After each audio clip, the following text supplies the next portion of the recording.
6:15 in the morning. The sound of a man spitting and the whole diner goes dead quiet. Outside, the sky is still the color of a fresh bruise.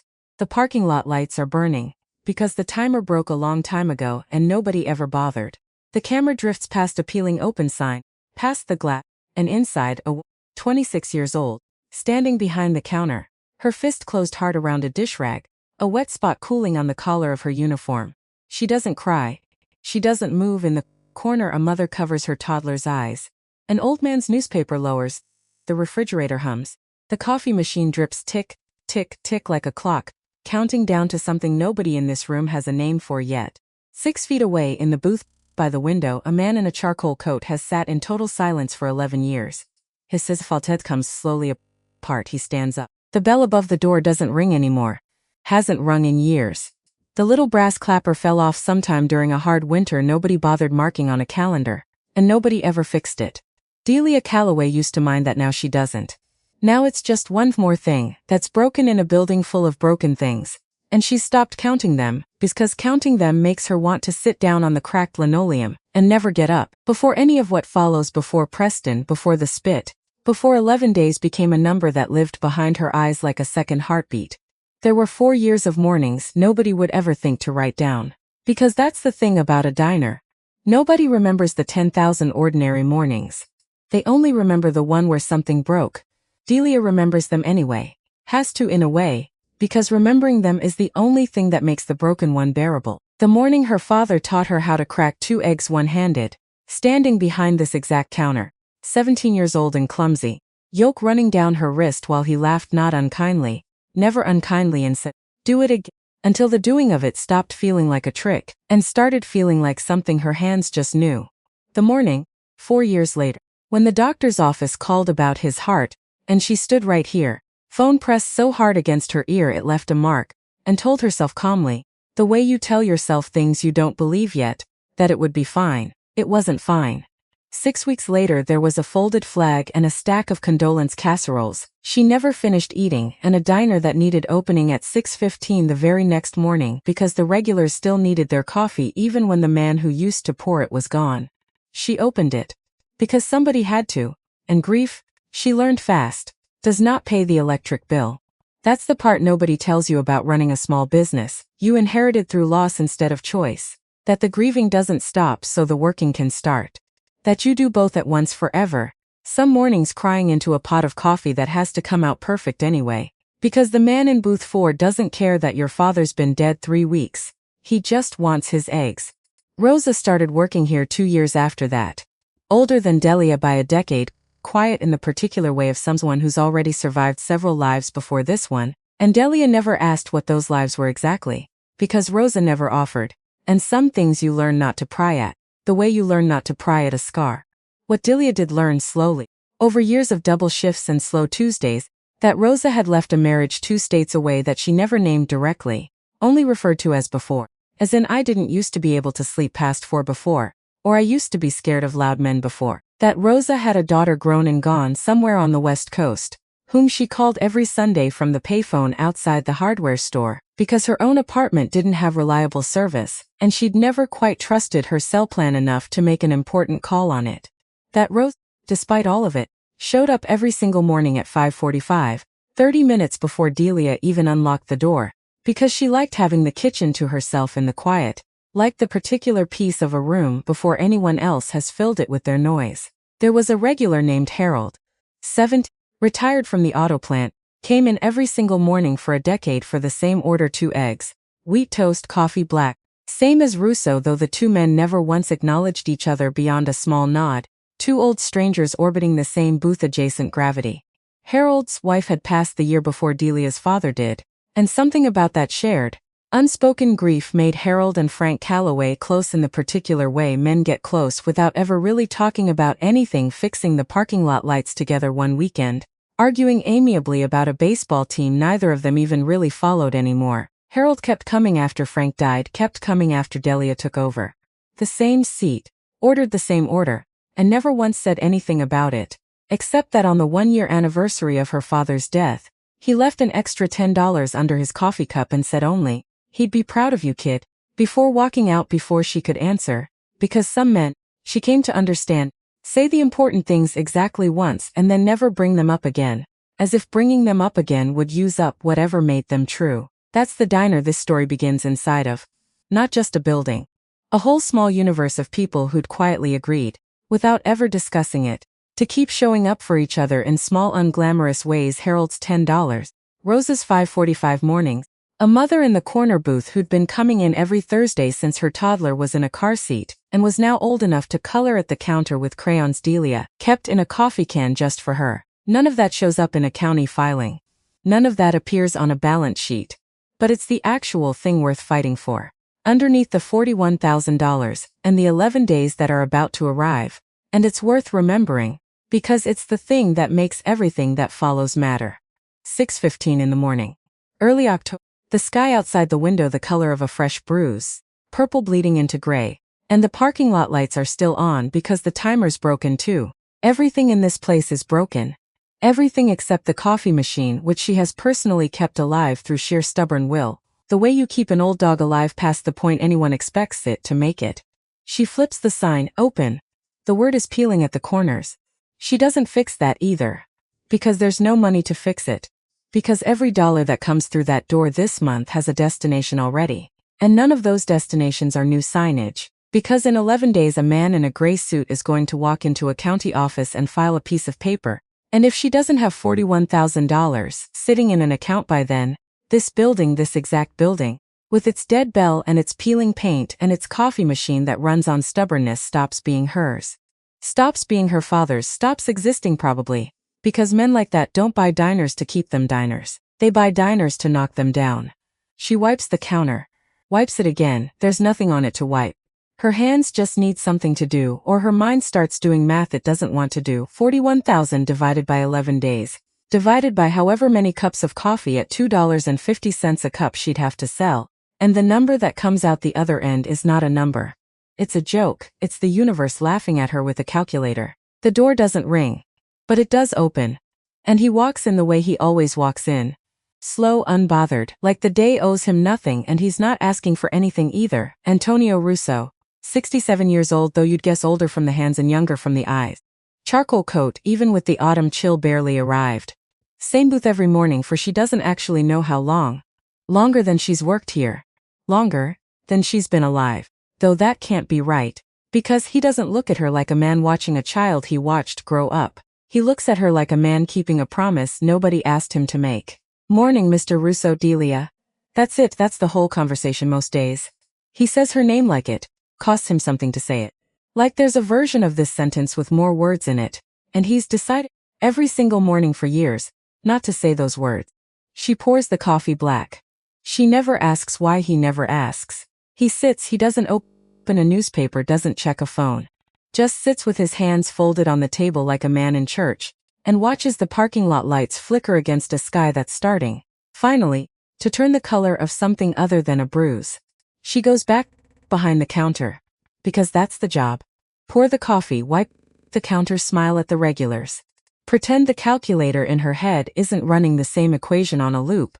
41,000, 11 days. 41,000, 11 days until the door opens again. And this time it doesn't open quiet. 3 of them. Boys, no, not boys.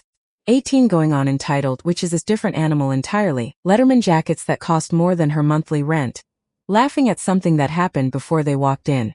The kind of laugh that keeps going because stopping would mean noticing anyone else exists. Preston Whitmore is at the front. She knows the name the way everyone in this town knows the name. Whitmore Development.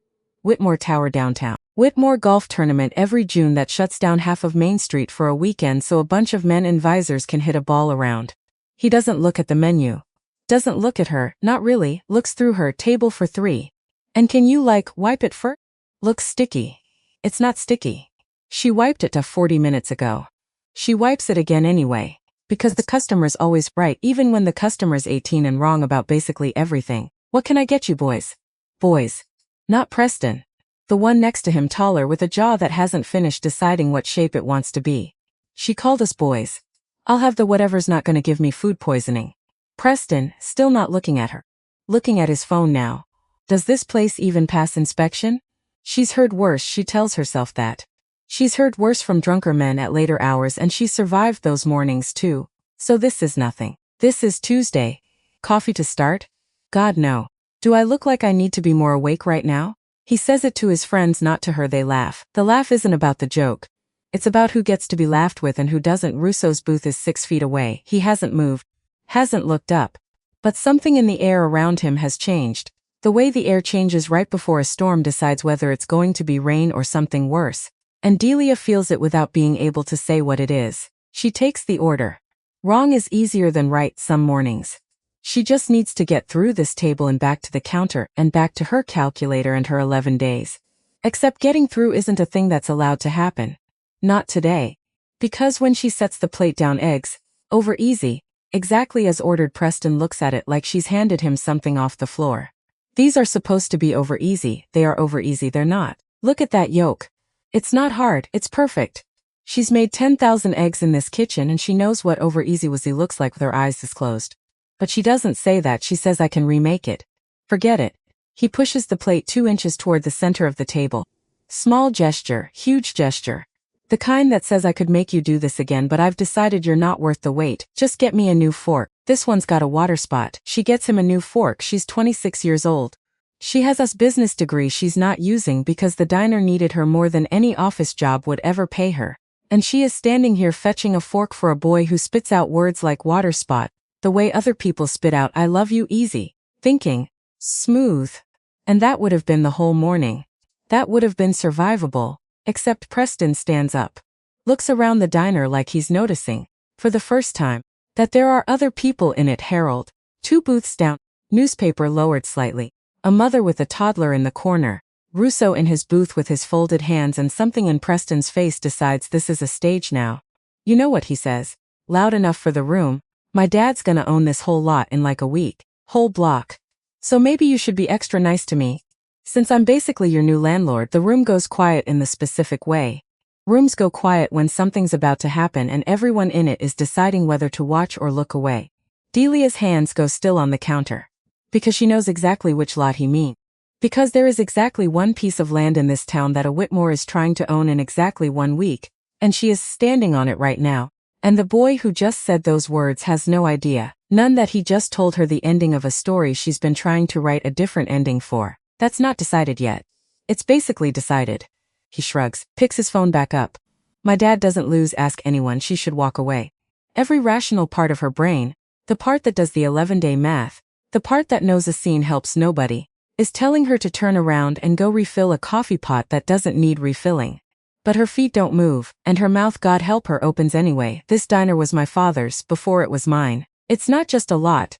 Preston looks, this time. And something ugly moves behind his eyes. The specific ugliness of a boy who has never once in his life been told no and doesn't know what shape it makes when it happens. Aw. He smiles. It's not a night. That's really sad, genuinely. I feel for you. He doesn't feel for her. Nothing about his face feels anything. But also, he says, standing now, stepping closer, close enough that she can smell cologne that costs more than her weekly tips. Kind of not my problem. Press one of friends, quieter, a warning in it. What? I'm being nice. And then it happens so fast that afterward, when she tries to put it back together in her head, she can't find the seams where it started. He looks at her. Up and down, the way men look at things they've decided aren't people. You're actually kind of pretty, he says like it's an insult. Shame you're gonna be homeless soon. And he spits. Not at her face. Almost at her face. At her shoulder. At the collar of her uniform. A small wet contemptuous punctuation mark at the end of a sentence he didn't need to say out loud. And the sound of it, that small ugly, human sound, is the loudest thing that's happened in this diner in years. Nobody moves. The mother at the corner table has her hand over her toddler's eyes. Harold's newspaper is fully lowered now, his jaw tight. And Delia stands there with something warm and wet on her collar and her whole life narrowing down to this one small physical fact. And her mind isn't doing the 11-day math anymore. Her mind isn't doing it. It's just white. Just static. Just the sound of her own pulse in her ears, louder. A drum she didn't ask to hear. She doesn't cry. She's proud of that later, though right now there's no pride in anything. There's just the shake that starts in her hands and doesn't stop. Preston, dude. One of the friends actually alarmed now. What? She's fine. Preston sits back down. Are your eggs still cold? And that would have been it. That would have been the whole story of this morning if the diner had stayed the size it was 10 seconds ago. If nothing else had moved. If the man in the charcoal coat, 6 feet away, had done what he's done every single morning for as long as Delia's worked here, kept his hands folded, kept his eyes on the window, kept himself small and quiet and unremarkable in a booth that nobody ever really looked at. But Antonio Russo stands up. He doesn't stand up fast. There's nothing dramatic in it. Not at first, just an old man rising from a booth the way old men rise from booths, one hand briefly on the table for balance, a small sound of breath released. If you weren't watching closely you might not even notice, except everyone is watching closely now. He walks toward Preston's table unhurried. His shoes make a sound against the linoleum that shouldn't be audible over the hum of the refrigerator case and the drip of the coffee machine, but somehow is, somehow fills the whole room. Click, click, click. Like a clock counting down to something nobody in this diner has a name for yet. Preston looks up, irritated. Can I help you? Russo doesn't answer right away. He looks at Preston the way you'd look at a stain on a shirt you were about to throw away anyway. Not with anger. Anger would almost be a compliment. He looks at him with something closer to mild, weary disappointment. You should apologize, Russo says. His voice is quiet, almost gentle, which is somehow worse than shouting would have been. Preston laughs, a short surprised bark of it. I'm sorry, who are you? Her grandpa? No. Then this really isn't apologize. To her now. Something in the room has shifted. Harold has set his newspaper down entirely now. The mother has pulled her toddler closer. Preston's friends aren't laughing anymore. Dude. The taller one tugs at Preston's sleeve. Low voice. Dude, we should just go. Why? He's like 100 years old. What's he gonna? That's Antonio Russo.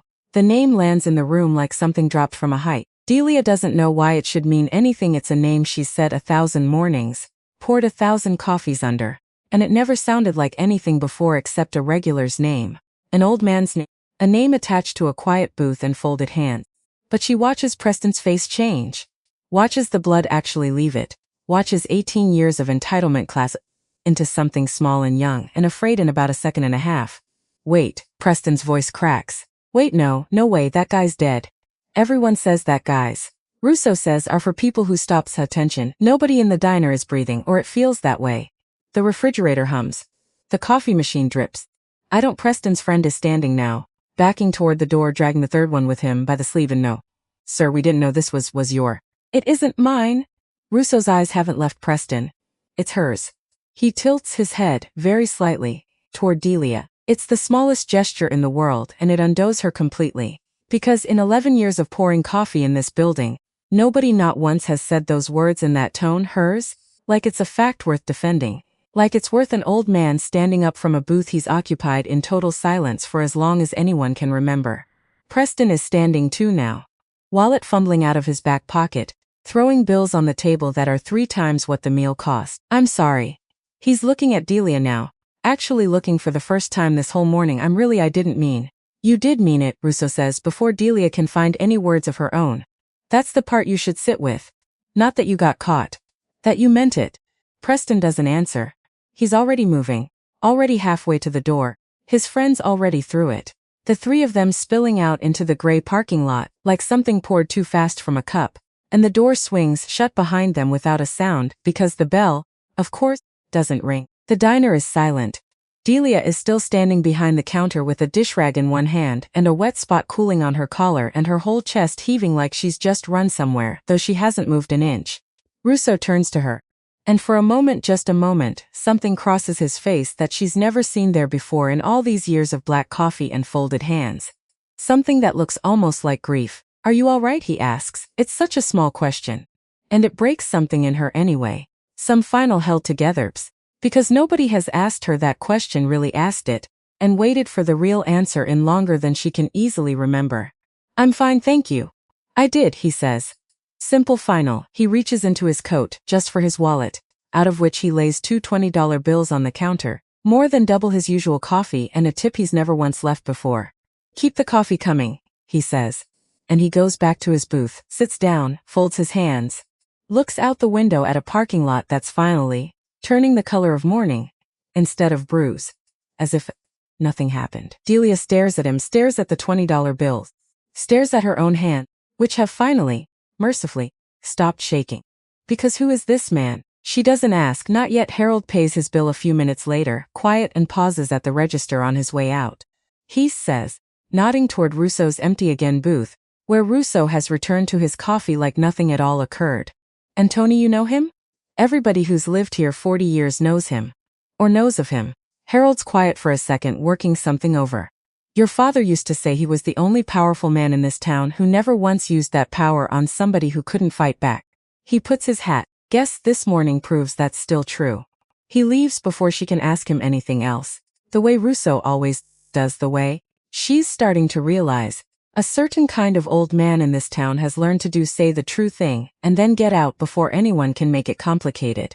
It's a small moment.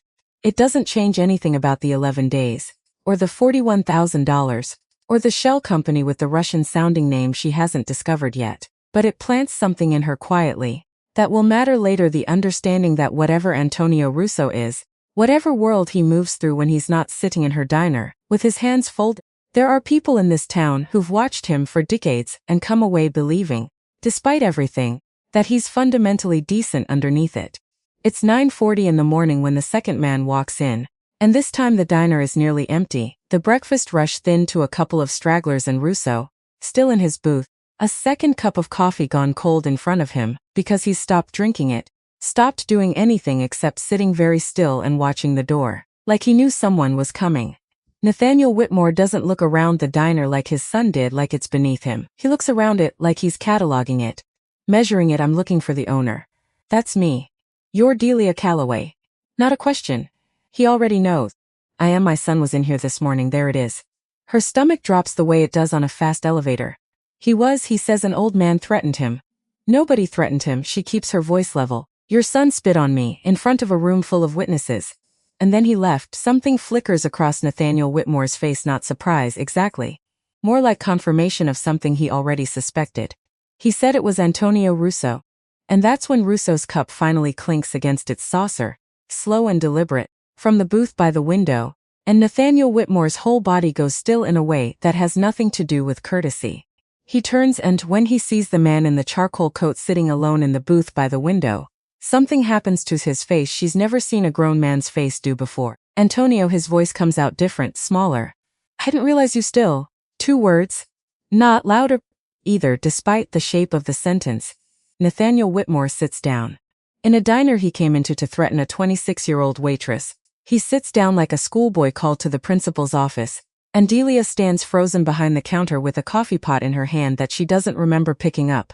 Your boy, Russo says. Spit on her, I heard. I'm going to speak with him. You're going to speak with him.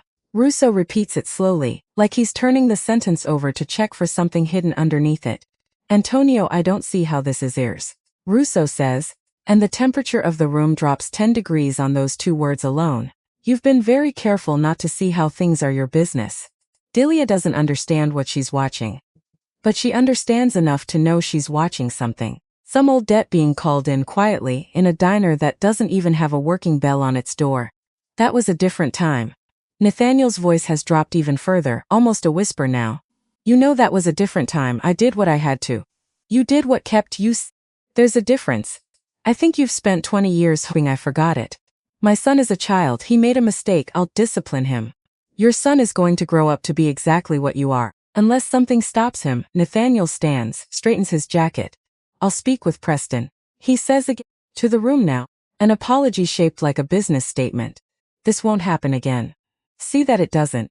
Russo's, and picks his coffee back up, cold as it's gone, and drinks it anyway. Nathaniel Whitmore walks out of the diner the way a man walks out of a room he's just been reminded he doesn't fully control. And Delia stands there with a coffee pot in her hand and about 1,000 questions crowding up behind her teeth. She walks over to Russo's booth. Doesn't sit, just stands there. Mr. Russo. What was that? An old debt, Russo says finally. Being reminded it still exists. A debt for what? He looks at her then. Really looks the way he looked at her right after Preston spat on her collar. That's a longer conversation than either of us has time for this morning. Is it about my diner? Something shifts in his face, surprise. Something closer to recognition. Yes, he says. Simple, quiet. It's about your diner. Then, town. he says, this part, you should hear sitting down. And Delia, 26 years old, $41,000 short, wearing a uniform still faintly damp at the collar, pulls out the chair across from him and sits. Because some instinct older than caution tells her that whatever comes next is going to change the shape of everything she thought she knew about her own life. Your father, he says finally, worked for me. The words land wrong, land sideways. That's not. She stops, starts again. My dad drove a truck for Henderson Logistics for 30 years. Henderson Logistics, Russo says, was mine. One of several things that were mine back then that didn't have my name on any of the paperwork. The floor of the diner seems to tilt very slightly under her chair. What? Frank Calloway, Russo's, and something in his voice changes on her father's name. Drove more than deliveries. For 11 years. I won't describe to you this morning. He made a decision that saved my life and cost him stistes. My father died in a car accident, she says. Her voice doesn't sound like hers. 12 years ago. Icy road. That's the version most people were told, he says quietly. It's not entirely a lie. There was a road. There was ice. What are you saying? I'm saying that your father died protecting me from something that should have been mine to face alone, and that I owe you the truth before someone less careful than me tells it to you first. Tell me everything, she says, up for the first time in 11 years, does not fold his hands and go. He starts instead to talk. He talks until the coffee goes cold twice, until the breakfast stragglers pay and leave and the diner empties out entirely. What she learns: a warehouse, a night in November years ago. Men who came for Russo and found her father standing in the doorway instead. A decision made in maybe 4 seconds that ended one life and quietly permanently altered another. He didn't have to, Russo says near the end. He wasn't ordered to, he chose it. Why, you'd have to ask him that. I've asked myself for 12 years and I still don't have an answer that feels like enough. She doesn't cry in front of him. He leaves before the lunch rush. Leaves 2:20s again. Same as before. And this time she doesn't argue about it. Because her whole body has gone somewhere else. Somewhere 12 years in the past. Standing in a warehouse she's never seen, watching a father she thought she knew make a choice she still doesn't understand. She doesn't sleep that night. So she does the thing she's been avoiding for 12 years. She goes down to the basement. There's a box down there. Her father's things, the ones she packed away in the exhausted numb week after the funeral and never once opened again. She told herself it was because there wasn't time. Somewhere underneath the excuse was the real reason. She was afraid of what was in the box. Turns out she was right to be. Inside, his watch, stopped at some hour. That doesn't mean anything to her. His wallet, still with a photo of her mom folded soft at the corner. A stack of paperwork with a return address she's never seen before, Henderson Logistics, and underneath all of it, a small leather notebook, water-stained at one corner. Her father's handwriting cramped and slanted like the words, "We're in a hurry to get somewhere." It's not a diary, it's a ledger. Dates, names, numbers. Russo, once, twice, a dozen times. Whitmore, a date, 20 years old, a string of numbers next to it, and one line underneath that she has to read 3 times before it makes sense. NW. Compromised. Evitus handled. Doesn't feel handled. She keeps reading. There's a page near the back. Newer ink, the last entries before the ones just stop. Delia asking about the lot. Told her Henderson's just slow with paperwork. Hate lying to her. She doesn't know any of it. Good. Keep it that way. R says he'll make sure the diner's protected no matter what happens to me. Told him I don't want that. Told him I want her to never need protecting in the first place. He said that's not how I told him I know. I told him I'm going to make it work that way anyway for her. She sits on the basement floor with the notebook open in her lap for a long time. He knew. That's what keeps circling back louder each time. For her, she doesn't go to the diner that morning. First time in 4 years she's missed an opening shift. She calls Rosa, the one part-time cook who can be trusted to unlock a door and pour a coffee without burning the place doused to, and she says 2 words into the phone. Family emergency. It's not a lie. She spends the morning instead standing in front of the county records office. Gray stone government ugly. She gives back nothing but a headache and a stack of photocopies. Because the lot, her lot, the diner's lot, isn't just a piece of land with a broken-belled diner on it. A parcel map shows the diner's little rectangles sitting right in the middle of 6 other rectangles. Most already sold, most already stamped with a developer's name. Whitmore Development. That part she recognizes. But underneath it, in the financing documents, nobody who wasn't specifically looking would ever bother to pull a name that isn't Whitmore at all. Volkov Holdings LLC. She doesn't know the name. But something about it makes the back of her neck go cold anyway. Some animal instinct that recognizes danger before the mind has caught up to naming it. Antonio Russo doesn't come in the next morning. Which is wrong. Which has never happened, not once, not in 11 years. She doesn't see him the morning after that either. By the third day she asks Rosa if she knows where Mr. Russo can be found. Rosa gives her a look. Careful. Why? I need to talk to him. It's important. Right? As always kind to me. That's not the same thing as knowing what he is. Rosa's quiet for a second. And then, unexpectedly, she pulls out the chair across from Delia and sits. Something in her posture shifting. Soften. Can I tell you something I probably should have told you a long time ago? Delia sets down the coffee pot. Okay. I knew Antonio Russo before you ever hired me here, Rosa says. Long before, I had a cousin once who ran a bar on the east side. Different neighborhood, different life. There were men who came around collecting. Every month. And 1 month he couldn't pay. And the men who came for it weren't gentle about it. I was desperate. Somebody told me there was a man in this city who sometimes, if the cause was right, would intervene in things other people couldn't. I found him, I asked him for help. And he gave it. Without ever once asking anything of me in return. Which is not how that world is supposed to work. From everything I understood about it. You never told me any of this. Because it wasn't my story to bring into your life. Not when you didn't even know your own father's connection to him yet. Rosa's hands fold on the counter, very still. I think I took this job 4 years ago, at least partly because I already knew he came in here every morning. I wanted to understand what made a man like that decide to help a stranger for nothing. I never told you, because some truths only make sense when you're finally ready to carry them. I have to talk to him, Delia says. It stopped being a choice the second Preston opened his mouth in my dining room.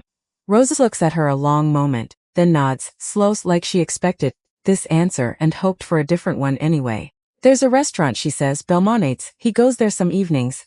Doesn't mean he'll want to be found. I'll take my chances. Belmonta's is the kind of restaurant Delia has walked past 100 times and never once walked into. Dark wood, low light. The kind of place where the menu doesn't list prices because the people who eat there have never once had to ask. She feels every eye in the room when she walks in wearing her work uniform straight off a double shift. No time to change into anything that would let her blend in. She sees him in the back. Except here he's not alone. Across from him sits a man she doesn't recognize. Older than Russo, silver hair combed severe. A face that gives away exactly nothing. She almost turns around except Russo looks up before she can. He says something quiet to the other man, who nods and rises and walks past her toward the bar without a glance in her direction. She sits down across from Russo, doesn't ask permission. You didn't come to the diner, no 3 days. I know how many days it's been. Why? Because he says finally, the man I was just sitting with told me something I needed a few days to decide how to handle. What decision? Delia, no.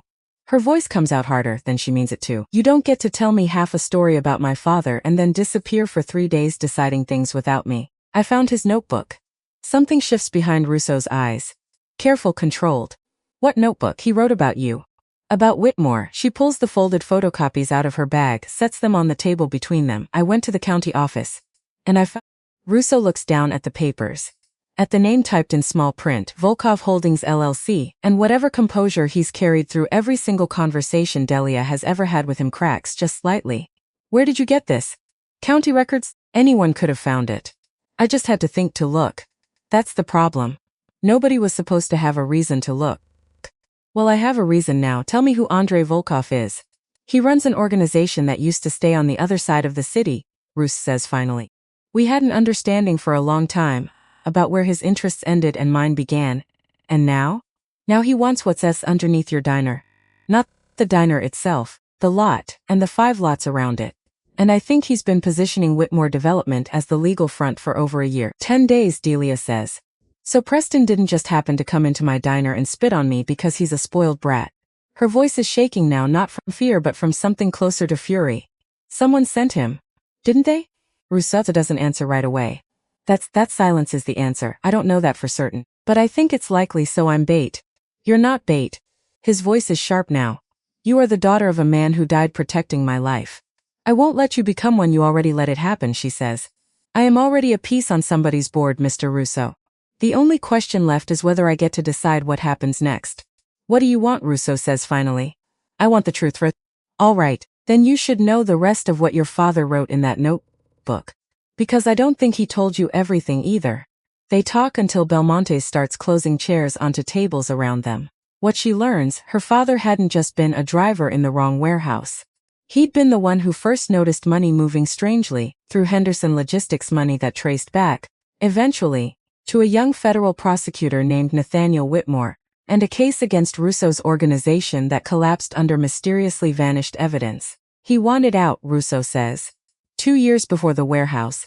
He came to me and said he had a daughter he wanted to raise somewhere clean. That's how the diner started, Delia. The initial loan that got this building off the ground, that was me. You funded my father's diner. I funded your father's exit, Russo corrects.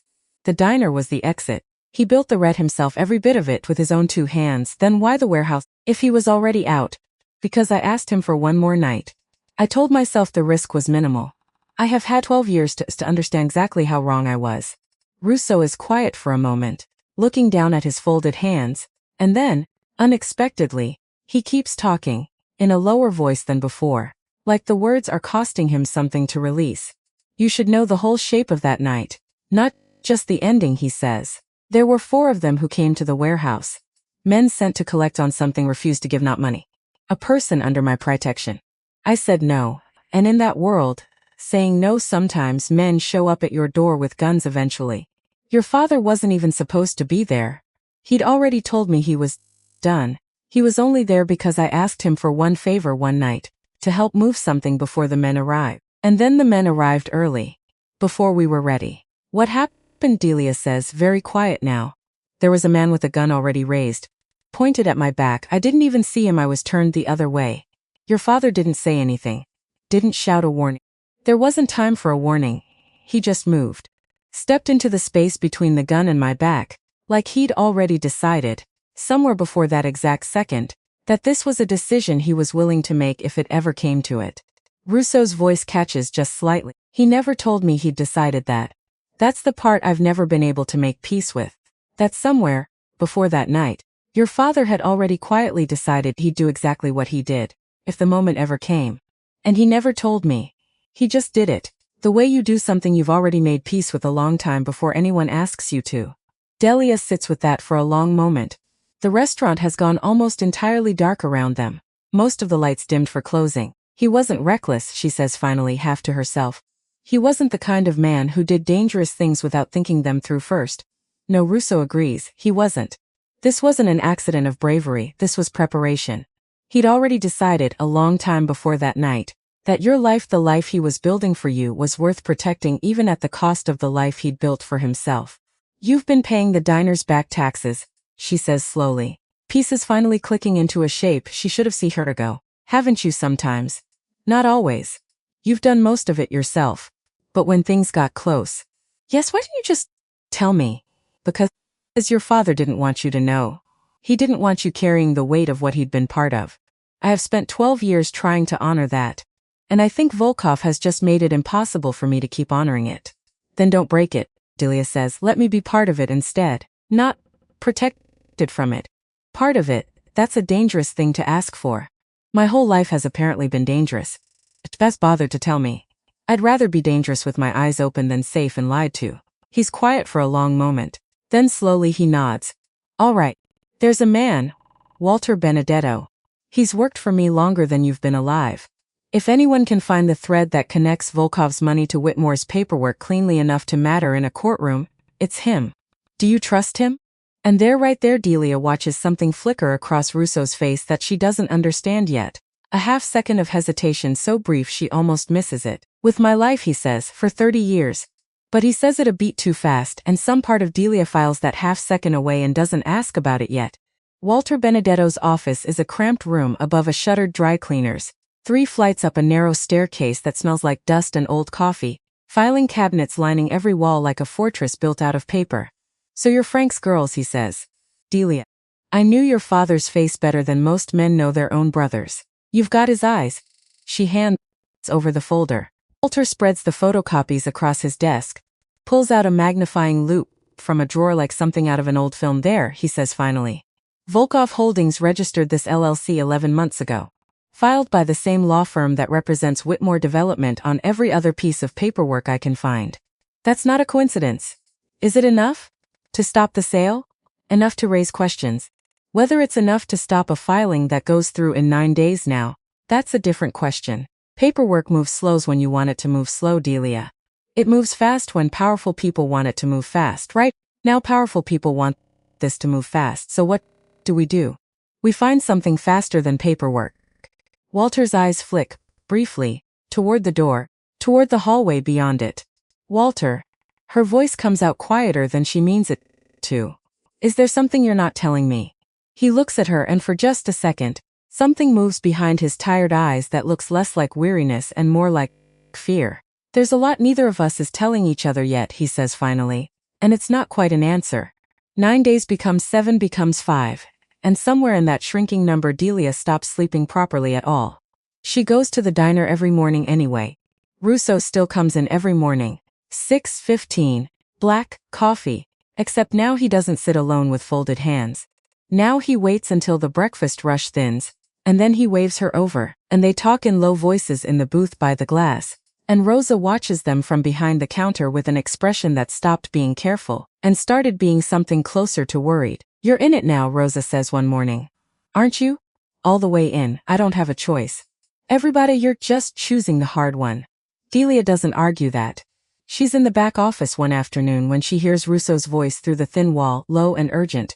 No, not before Thursday. A pause. Walter, I need you to tell me exactly where that information came from. Another pause. Longer, that's not possible. Volkov couldn't have known about the second lot unless someone told him. And the only people who knew about the second lot were you. And he stops. The silence stretches. Say that again, Russo says very quietly. She doesn't hear what comes next. By the time she gets back to the front, Russo's already gone. His boothy, his coffee cup pushed to the center of the table exactly the way it always is when he leaves in a hurry. She doesn't see him again for 2 days. Walter's office looks different the next time she climbs those stairs. Emptiest, some of the filing cabinets standing open, and Walter himself sitting behind his desk smaller than she remembers. You shouldn't be here. He says. Russo went quiet. I want to know what's happening. Sit down, Delia. 18 months ago, he says finally, my granddaughter needed surgery. The kind that costs more than a man like me makes in 3 years. I went to Antonio first. But there's a thing about asking a man like that for money. I was proud. So instead I found another way. Volkov. Walter nods. The money came through in 2 days, no paperwork, just a favor someday when he needed one. 11 months ago he asked me for information, small things at first. I told myself it was harmless. And then he asked about your diner. And I told him. You're the leak, Delius. Her voice comes out flat. I didn't know he'd use a child to do it. I didn't know any of what was coming. Does Antonio know? Walter nods. He figured it out 2 days ago. He hasn't decided what to do about it yet. He's deciding what? Walter doesn't. The silence answers for him. Where is he, she says, right now. She finds him at Belmont's again, alone this time. Hands folded on the table, in a way that looks less like patience now and more like restraint. You shouldn't be here, he says. Everyone keeps telling me that. She sits down across from him. I talked to Walter. Tell me what you're deciding. 30 years, he says finally. Walter Benedetto has been the most loyal man in my organization. And I have spent 2 days trying to decide whether 30 years of loyalty outweighs 11 months of betrayal, and I don't have an answer. What are the options? Not things I'm going to discuss with you, because you think I can't handle it or because you think I'll try to stop you? Both, he admits. Then let me stop you. She leans forward. He's an old man who was scared for his granddaughter and made a mistake that snowballed. If you do something to Walter that you can't take back, you're not protecting me. You're becoming exactly what my father died trying to help you stop being. Strauss is quiet for a long moment. Your father told me something once. He said the difference between the world I was in and the world he wanted for Chutes wasn't about violence. He said the difference was about mercy, whether you had room for it when it cost you something to give it. Then give it, Delia says. Russo closes his again. Something has settled. He'll never work for me again. But no harm comes to him. And I'll cover what remains of his granddaughter's medical debt myself. So Volkov has nothing left to hold over him. I don't want to know what I just talked you out of, Delia says. I just wanted you to choose the other thing. 3 days left. Nathaniel Whitmore calls the diner on the morning of day 3, voice thin and fast. Miss Calloway, I need to see you today somewhere private. They meet at a park bench 3 blocks from the diner. When Dila sees him, she almost doesn't recognize him. To loosened, eyes red-rimmed. Volkov came to my house last night. Told me the filing goes through in 3 days regardless of what I do. Told me if I try to warn anyone, he has enough on me from 20 years ago to end not just my career but my son's future. What does he have? 20 years ago I was a federal prosecutor building a case against Antonio Russo's organization. 3 weeks before it was set to go to a grand jury, I was offered a choice: lose the evidence quietly and receive enough money to change my entire life, or keep pushing and watch my wife's medical bills swallow everything we owned. You took the money. I told myself I was choosing my wife over my career. But the truth is I was also afraid. His voice breaks. I watched my son spit on you in your own restaurant, and I realized what I'd raised. I want to stop it, even if it costs me everything. What do you need from me? Delia asks. I have documents from 20 years ago. They show the payment. They show who authorized it. They show the earliest version of the shell structure Volkov's using now. He looks at her. Antonio Russo won't trust anything I hand him directly. But you have no reason to want anything except the truth. She brings the documents to Russo, who reads them twice in total. Sometimes Walter, no longer employed but still willing to help clean up one final mess. Cross references. It's a stuff, Walter says. Enough to go to the state attorney general's office, enough to freeze the filing. If it's handled right, Walter says it has to come out in daylight. Everyone in the same room at the same time, with no way for anyone to quietly disappear. Russo looks at Delia. Your diner. Tomorrow morning, we bring everyone there. Why my diner? Because it's the one place in this entire story that belongs to nobody's power except yours. 6:15 the next morning. The diner isn't empty this time. Russo in his booth. Walter standing near the counter, looking smaller and more nervous than she's ever seen him. Rosa behind the register with her arms crossed. Nathaniel Whitmore arrives first, alone. No suit today, a plain jacket, like a man who's decided to stop performing respectability. Volkov arrives 20 minutes later, gray coat, gray hair. The specific stillness of a man who spent decades learning that violence announces itself loudest through calm. Antonio, his voice carries a faint accent. I wasn't told this would be a gathering. Sit down, Andre. Russo says same 2 words. Same terrible gentleness. This won't take long. Volkov doesn't sit. I don't see what there is to discuss. The filing goes through tomorrow. Actually, Walter says, stepping forward, voice shaking slightly but holding it, does. He sets the assembled file on the counter. 20 years of financial records. Every shell layer, every wire transfer. It's already been copied. It's already been sent to 3 separate offices that don't answer to you.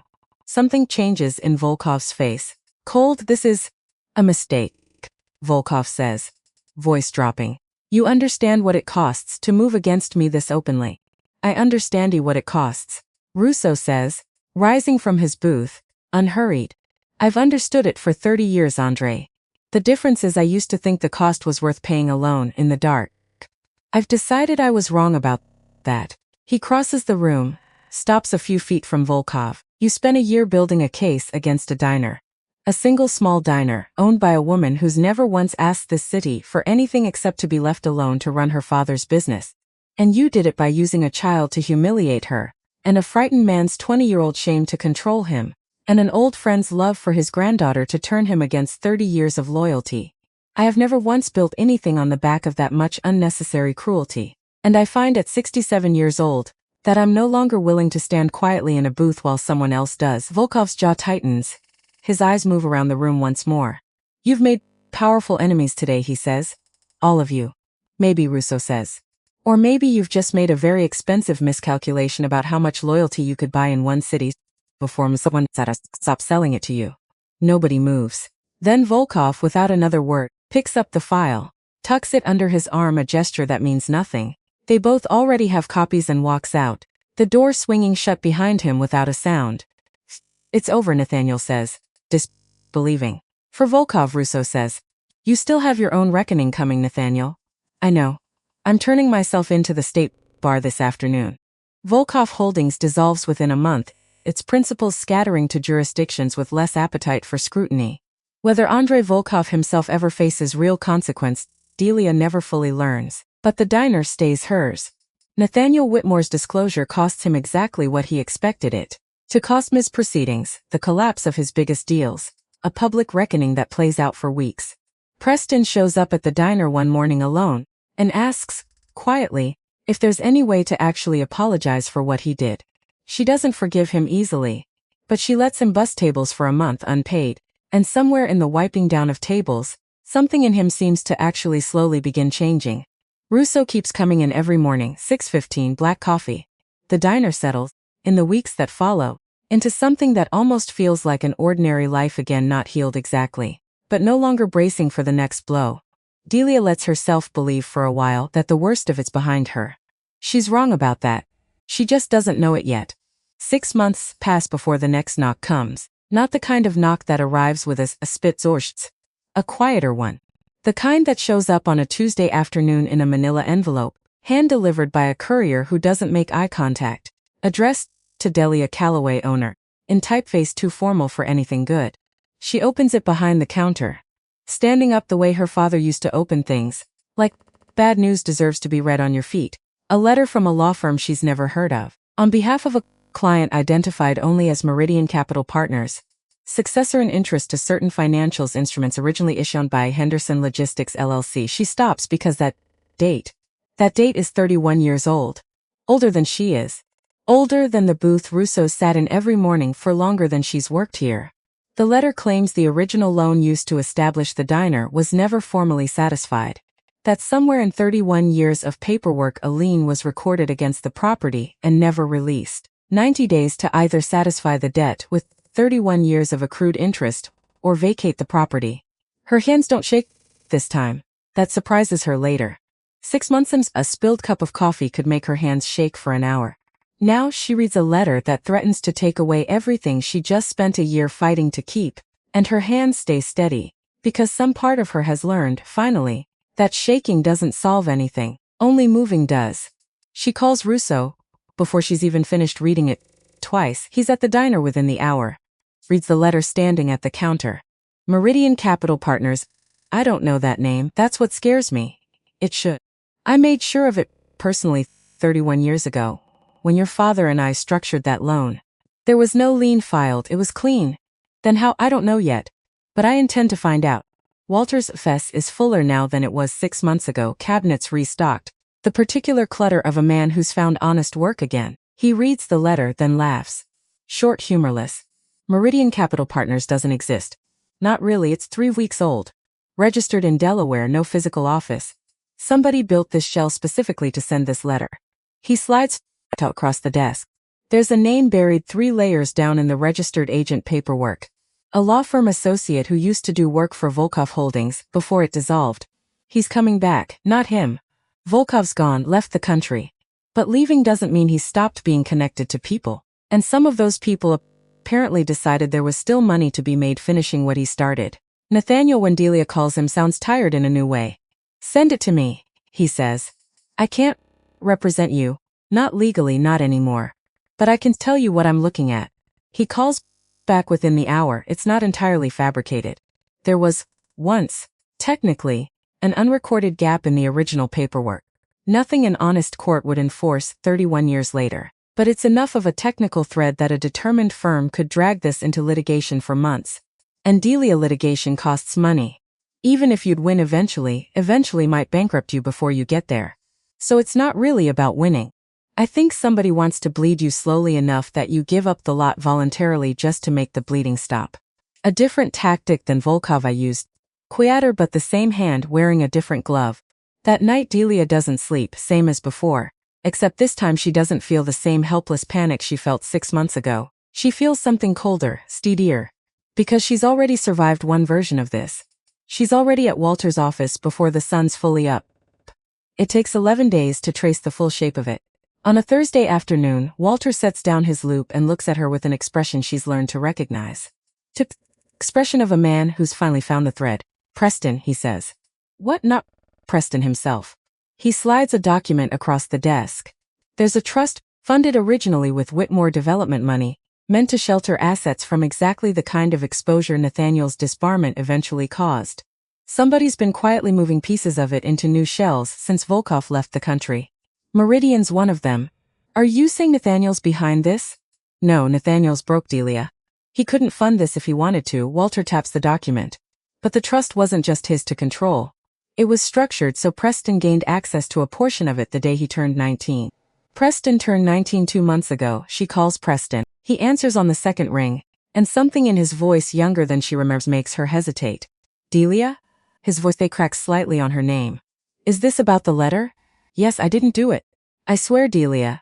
I found out about it 2 days ago and I've been trying to figure out how to tell you. Then tell me now. He comes to the diner that evening alone, dressed in a plain jacket that reminds her, uncomfortably, of the one his father wore the morning he finally told the truth in this exact room. There's a woman, Preston says, older. Works for the trust management company. She came to me 2 months ago, said there were opportunities I should consider, ways to activate my portion of the family assets before everything gets tied up in my dad's legal mess. And you said yes. I said yes to looking at paperwork. I didn't understand what I was signing. She never said your name. She never said anything about the diner. I signed 3 documents and didn't think about it again until Meridian's name showed up in a news alert 2 days ago. Delia sits down across from him. Doesn't offer easy forgiveness. Why should I believe you?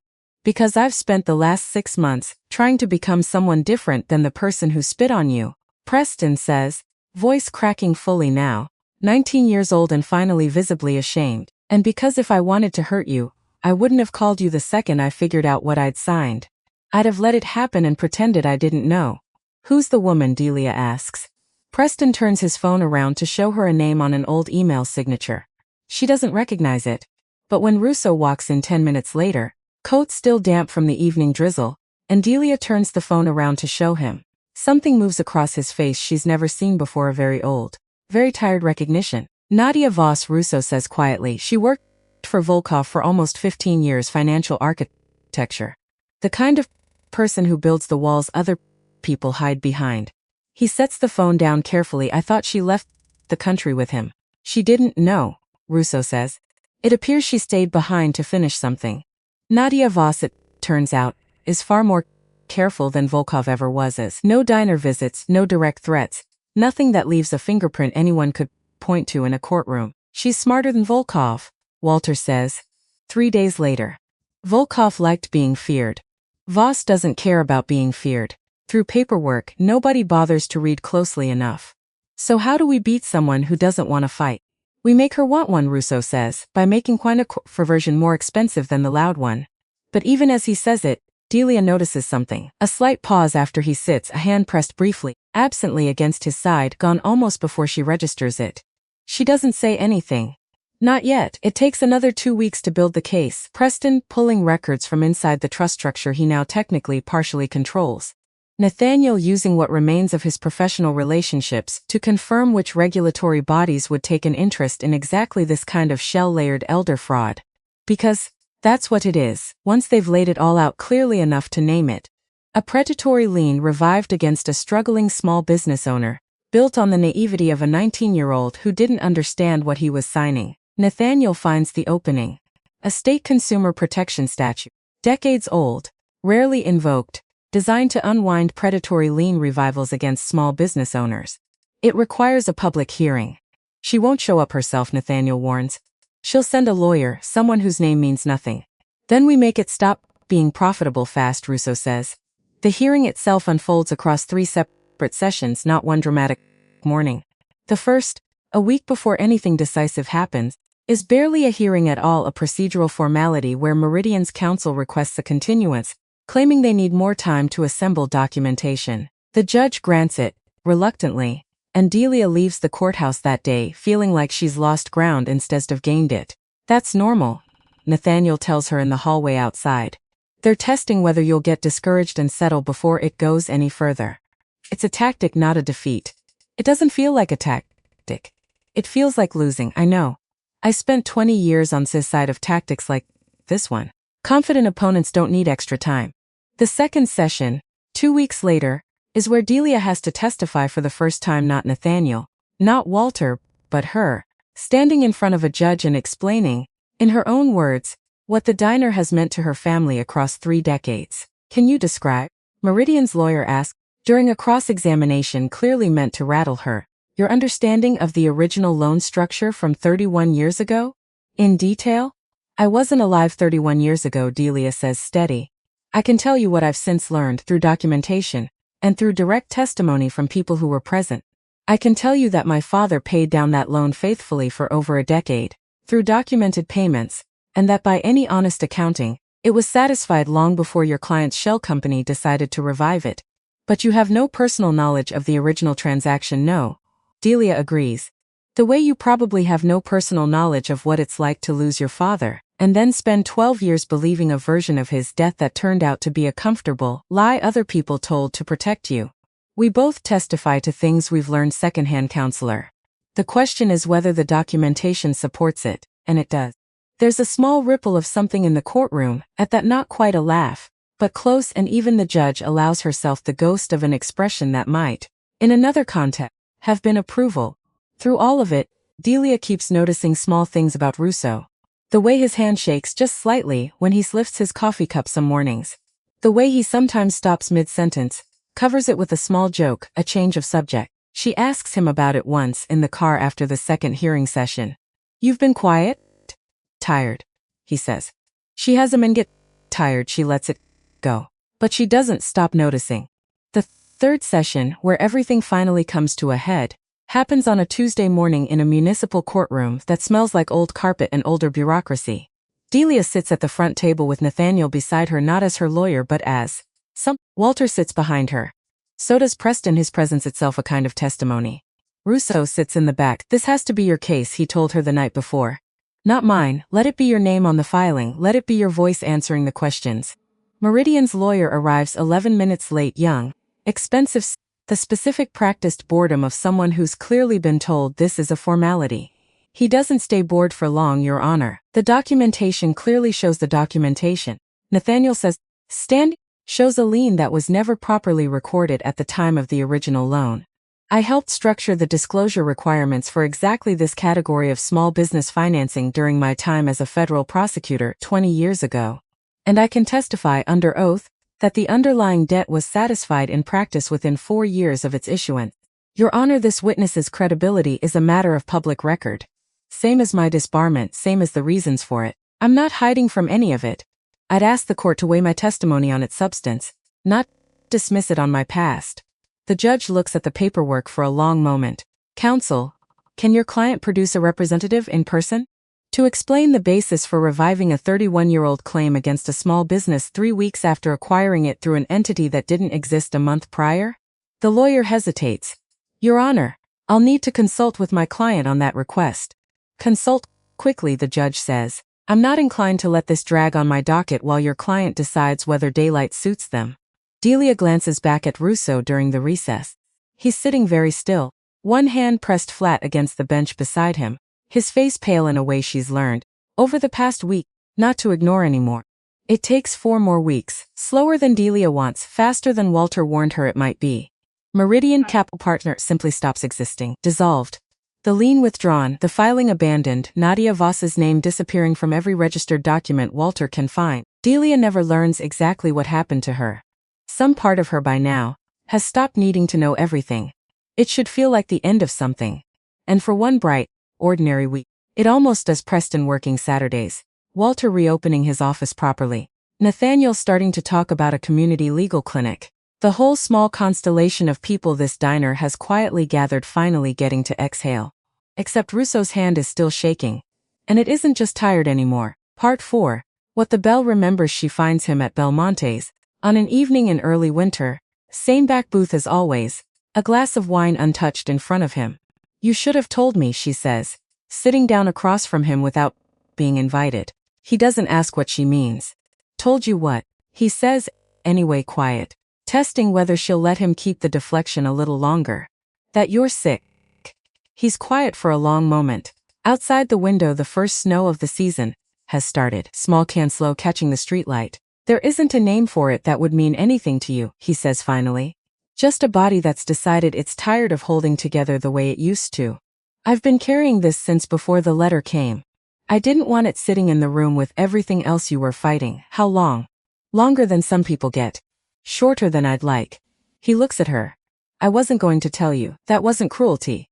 It was the same instinct your father had, wanting to protect you from weight you didn't ask to carry. I've apparently inherited more of his stubbornness than either of us realized.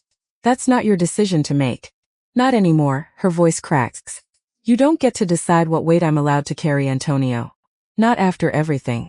Not after you already tried that with my father and it cost him everything. And cost you 12 years of guilt, sure. Don't do the same thing to me. He's quiet for a long time. All right, he says finally. Then I'll tell you everything. The same way I told you about your father, no half version. Good, Delia says, and reaches across the table, and takes his hand, the shaking one, and holds it steady between both of hers. The way you hold something you've decided, once and for all, you're not going to let go of just because holding it hurts. The weeks that follow move differently than any weeks Delia's lived through before. Slower in some ways, long afternoons at Russo's apartment, a place she's never once been invited into before this year, filled with photographs of people whose names he tells her slowly, deliberately, like a man finally unpacking a life he spent decades keeping carefully sealed. Faster in others, appointments that come and go too quickly. A calendar that starts to feel less like a schedule and more like a countdown neither of them says out loud. She keeps the diner running through all of it. Some mornings Rosa handles the opening shift alone, and Delia sits instead in a waiting room holding a cup of coffee that isn't nearly as good as the diner's.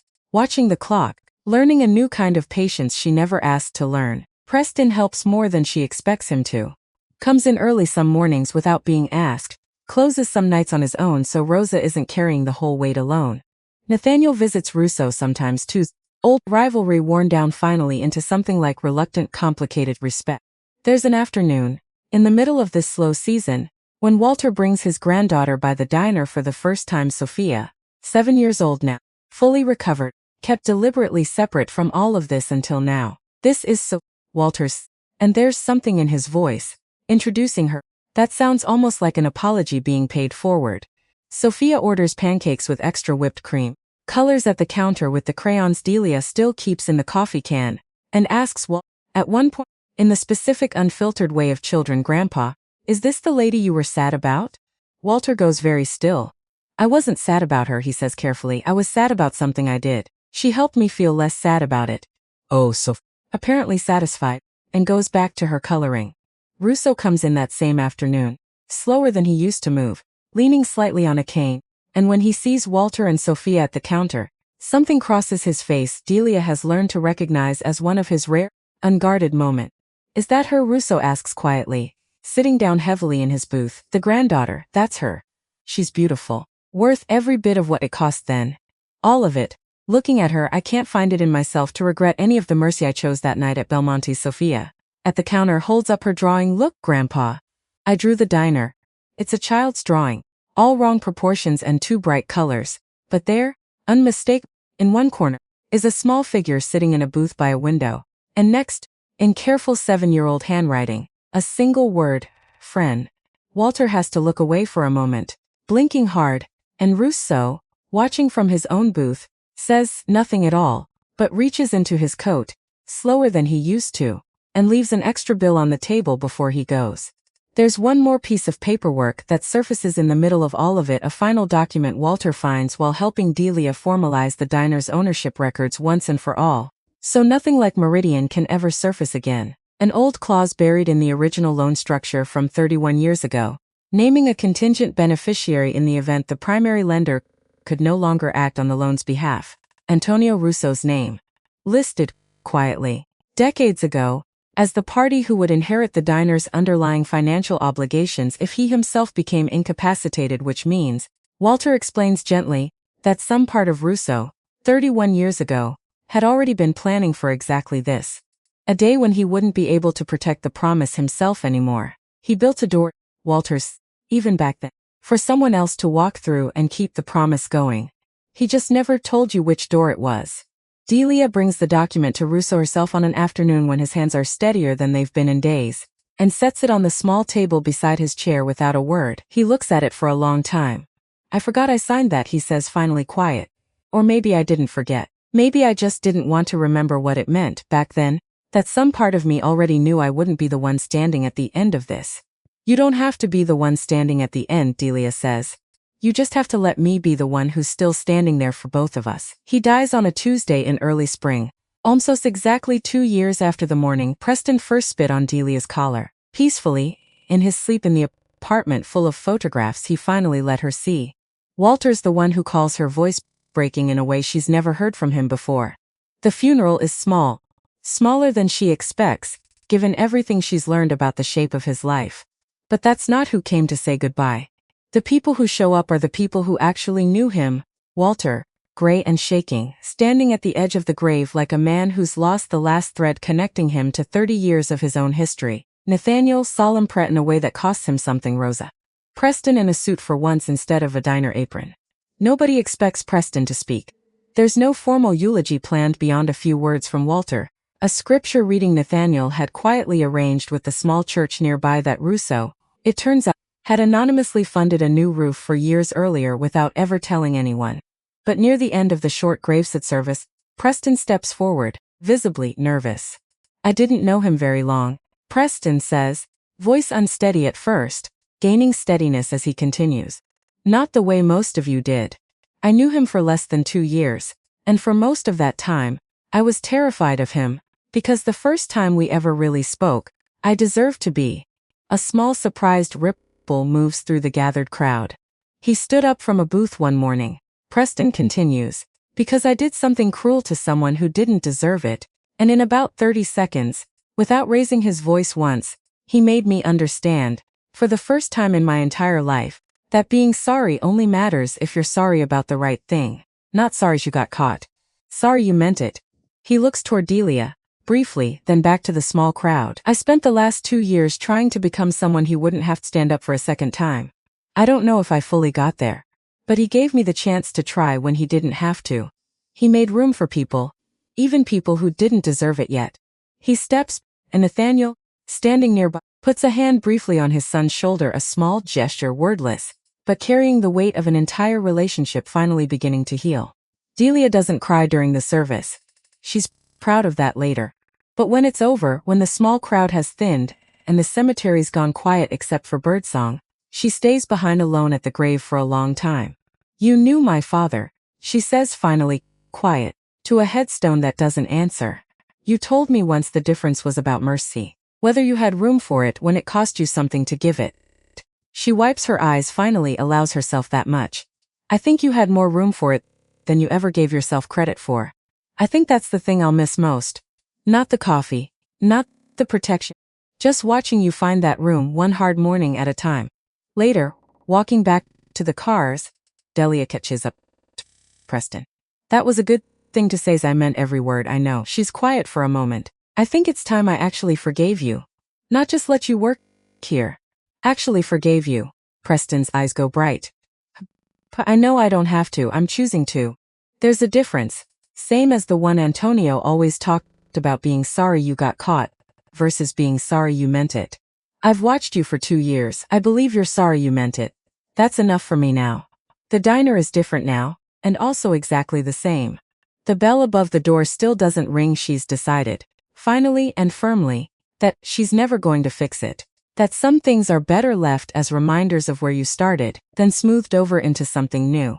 The booth by the window still gets left empty some mornings, an old habit nobody's quite ready to break, though these days it's just as often filled by a regular who never knew Russo at all, someone new to the neighborhood, someone who has no idea what that particular seat once held. Preston runs the C shift most days now, steady and capable in a way that would have seemed impossible 2 years ago. Walt still stops by on quiet afternoons, though the conversations feel different now, quieter, tinged with a grief that doesn't need naming out loud between two people who both understand it the same way. Delia stands behind the counter most mornings, pouring coffee into cups that have been poured into 1,000 times before, watching the parking lot lights flicker off as the sun clears the tree line. A year after Russo's death, on a gray morning that looks, deliberately, almost exactly like the one that opened this entire story. Same bruised purple sky, same broken parking lot timer, same 6:15 quiet. A stranger walks through the door. Young 23, maybe nervous, in the specific way of someone about to ask for something they're not sure they deserve. Are you Delia Calloway? And my name's Marcus. I used to know Mr. Russo. A long time ago. Well, not that long. I'm only 23. But he helped my mother once, when I was a kid, with something serious, and he never let her thank him for it. And she always told me, if I was ever in real trouble, and he wasn't around anymore to ask, I should come find you instead. She said you'd understand what he'd have wanted better than almost anyone left. Delia looks at this stranger for a long moment, and something in her chest, something that had gone quiet since the funeral, stirs back to life. Sit down, she says, gesturing to the booth by the window. Russo's booth, still left open more mornings than not, still carrying, somehow, the particular weight of everyone who ever sat in it. Tell me what kind of trouble. And as Marcus starts talking, hesitant at first, then faster, the whole shape of some new difficulty spilling out across the table between them, Delia understands, with a clarity that feels less like sadness now and more like purpose, exactly what her father and Russo had both quietly been building this whole time, across 3 decades of silent debts and undisclosed protection. Not just a diner. Not just a family, though it was that too, a door. One that Frank Calloway opened and Antonio Russo held, and that Delia is only now beginning to understand it's her turn to hold open for whoever walks through it next. She pours the coffee black, the way it's always poured in this booth, though this time she doesn't know yet whether Marcus takes sugar. Start from the beginning, she says. We've got time. And outside, through the window, the parking lot lights finally flicker off, and the sun, slow and certain, begins clearing the tree line once more.